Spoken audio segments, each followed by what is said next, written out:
কাছে কিছু চাইলে শিরিক হয়ে যাবে, বলে কি না?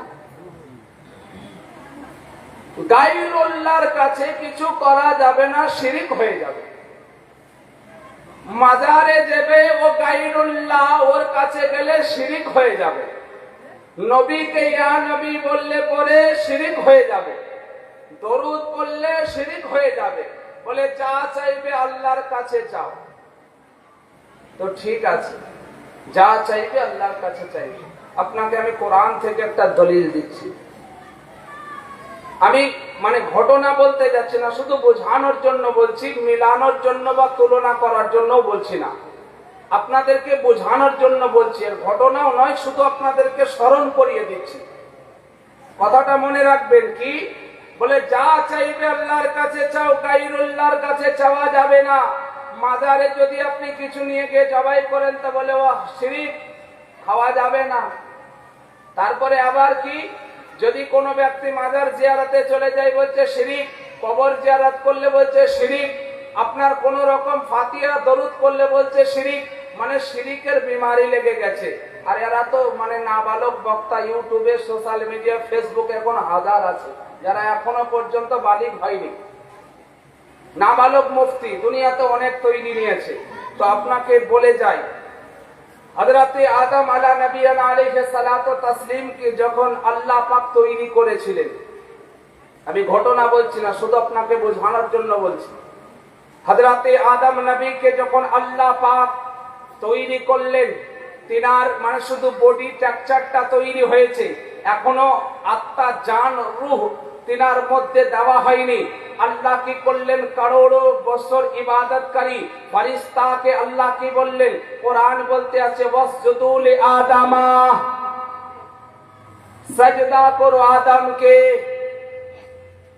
মাটির তৈরি হযরতে আদমকে বানিয়েছেন আল্লাহ, আর করোড়ো সাজদাকারী নূরি ফেরেশতা, মাসুম, নিষ্পাপ, নির্গুনাহ, নির্ভুল ফেরেশতাকে আল্লাহ হুকুম দিচ্ছেন ওয়াসজুদু, সাজদা করো আদমকে।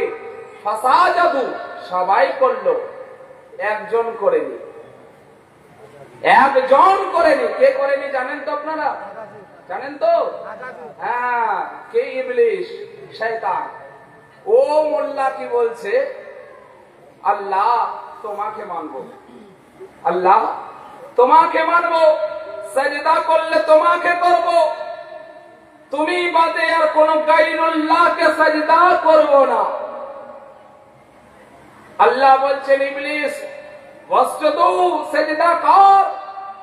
বলে না আল্লাহ, ওর থেকে আমি অনেক সম্মানীয়, ও আদমের থেকে আমি অনেক কোয়ালিটিওয়ালা, আমার অনেক ইজ্জত।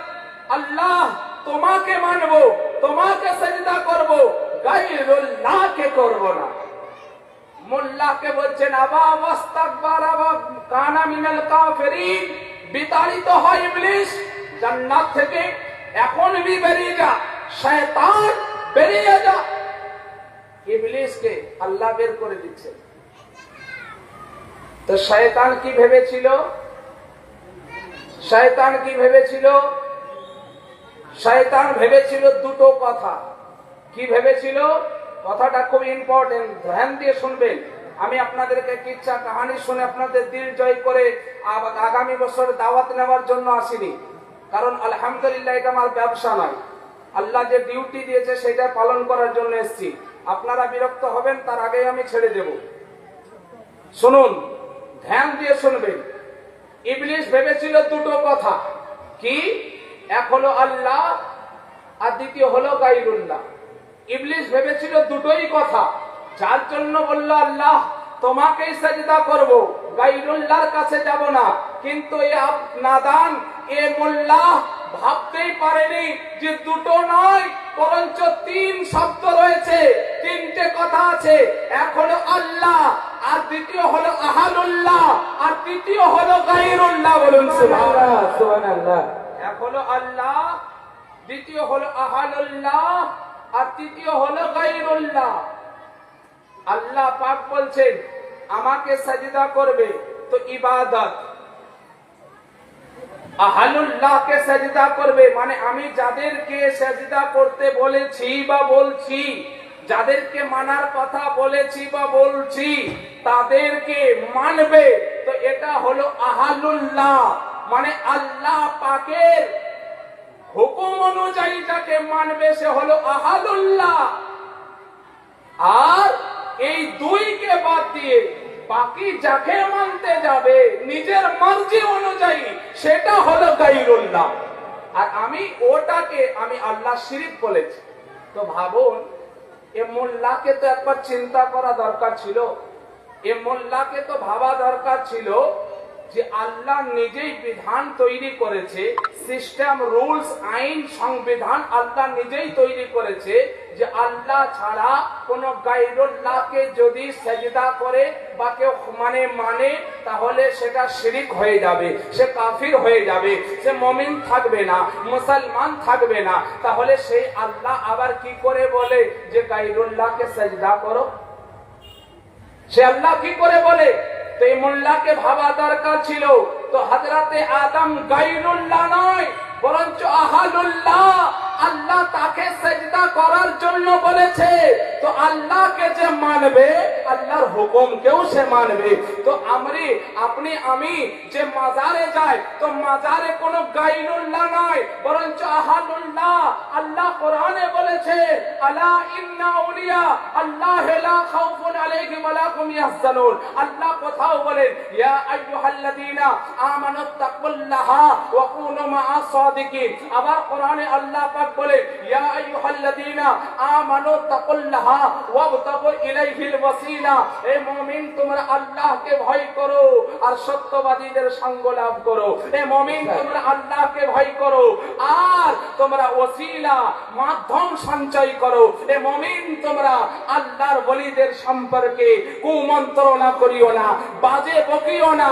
না আছে তাদের ইহজগতে ভয়, না আছে পরজগতে ভয়। তারা সর্বদাই মানে নিজের নয় বরঞ্চ অপরের চিন্তা করে। বলুন সুবহানাল্লাহ, সুবহানাল্লাহ।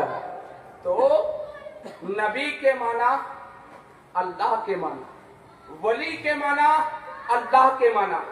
তো যখন আল্লাহ পাক বললেন ওয়াসজুদু, তো সবাই যখন সেজদা করে তো সবার আগে মাথা সেজদাতে কে রেখেছেন? হযরতে জিবরিল। জিবরিল সবার আগে ঝুঁকে গেছে। বলে জিবরিল তুমি সবার আগে ঝুঁকলে কেন? বলে মুহাব্বত করি আল্লাহকে। তো যাকে যে ভালোবাসে তাকে তো মানে সে যা বলে তার সেই কাজটাকে, সমস্ত কাজ বাদ দিয়ে সেটাকেই আগে প্রাধান্যতা দেয়। বলেন সুবহানাল্লাহ, সুবহানাল্লাহ।